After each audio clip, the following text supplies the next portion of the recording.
नमस्कार दोस्तों, शिक्षा अर्थ में एक बार फिर से आप लोगों का बहुत बहुत स्वागत है।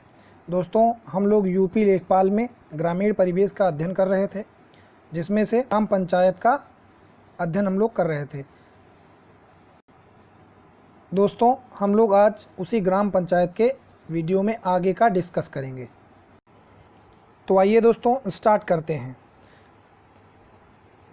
दोस्तों, ग्राम पंचायत जो है ये सबसे ज़मीनी स्तर की इकाई होती है।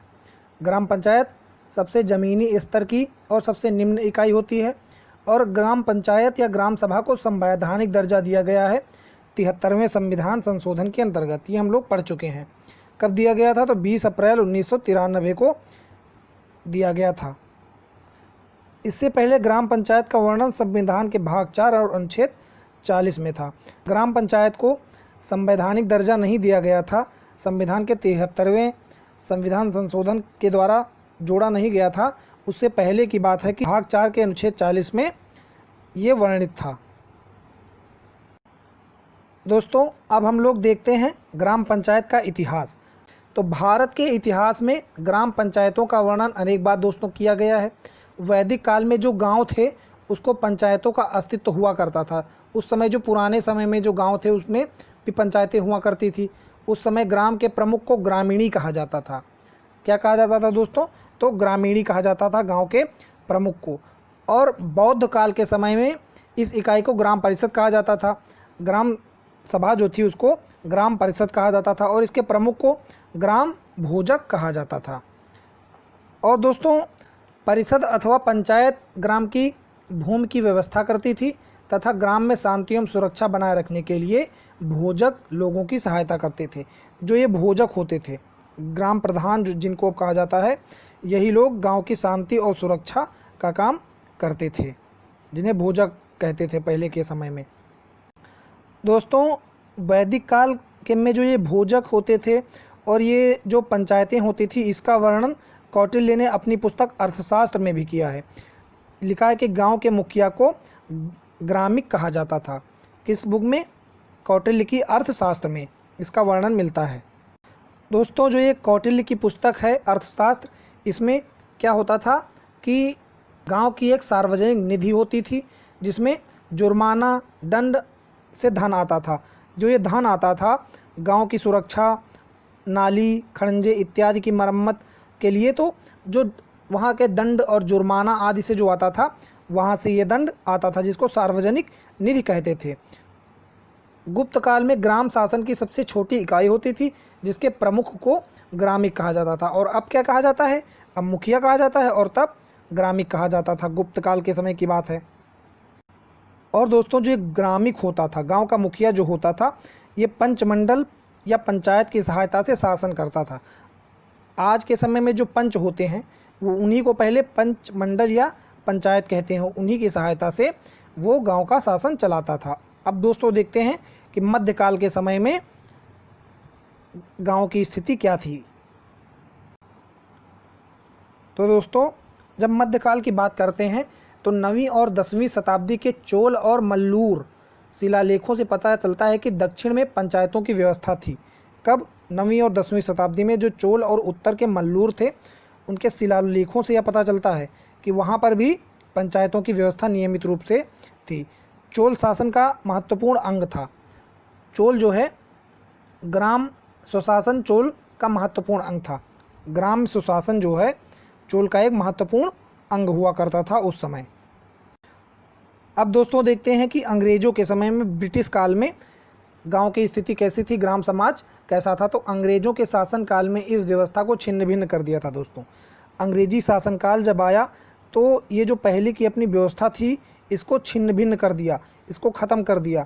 फिर भारत सरकार ने 1919 के अधिनियम के अनुसार प्रांतीय सरकारों को सुशासन के कुछ अधिकार दिए गए थे। कब दिए गए थे? तो 1919 के अधिनियम के अनुसार। और 1920 के आसपास प्रांतों में पंचायती अधिनियम बनाए गए थे। कब?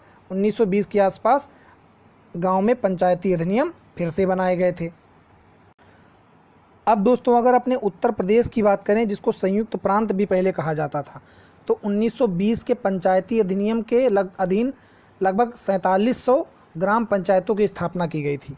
कितने? लगभग 4700 ग्राम पंचायतों की स्थापना की गई थी 1920 के पंचायती अधिनियम के अंतर्गत। और दोस्तों सभी पंचायतों को कुछ अलग अलग अधिकार भी दिए गए थे। वे लोगों को स्वच्छता, गांव की स्वच्छता, चिकित्सा व्यवस्था को देखते थे, जल विकास को देखते थे, सड़कें बनवाना, तालाबों की खुदाई करना, कुओं की खुदाई करना, ये सब उस समय किया जाता था। और उन्हें न्याय संबंधी कुछ अधिकार भी प्राप्त थे। ये पंचायतें अधिकतम 200 रुपये की चल संपत्ति से संबंधित मुकदमे भी ले सकती थी और फौजदारी के मुकदमे में 50 रुपये का जुर्माना भी कर सकती थी। इनकी आय का जो स्रोत था वो जुर्माना और दान से हुआ करता था। जो इनकी आय आती थी वो जुर्माना से लेते थे और जो दंड के माध्यम से आता था उनके माध्यम से ये लिया जाता था। पंचायतों के जो प्रमुख रखे जाते थे वो जनता के द्वारा नहीं रखे जाते थे, वो सरकार के द्वारा जो सरकारी ऑफिसर हैं उनको नियुक्त किया जाता था। अब देखते हैं कि स्वतंत्रता प्राप्ति के बाद गाँव की स्थिति कैसी थी। तो 1947 तक गांव में ग्राम पंचायतों का अभाव ही रहा था।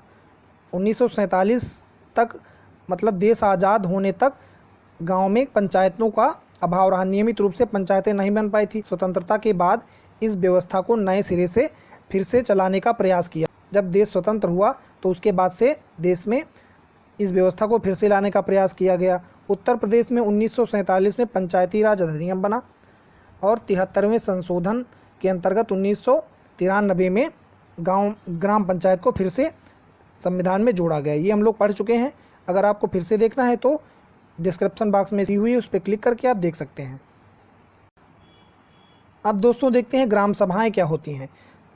तो यह पंचायती राज की आधारभूत इकाई है और यह किसी ग्राम की निर्वाचन नामावली में दर्ज नामों वाले व्यक्तियों के समूह से ग्राम सभा कहा जाता है।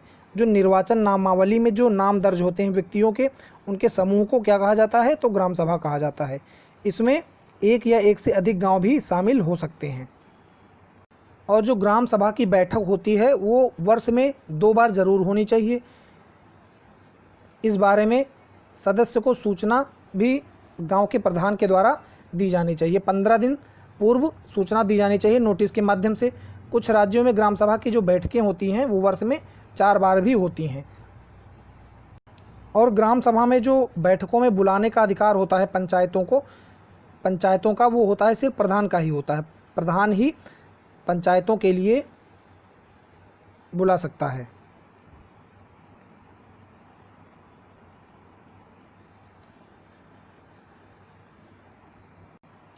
दोस्तों जो बैठकें होती हैं वो साल में 2 बार तो ज़रूरी होती हैं।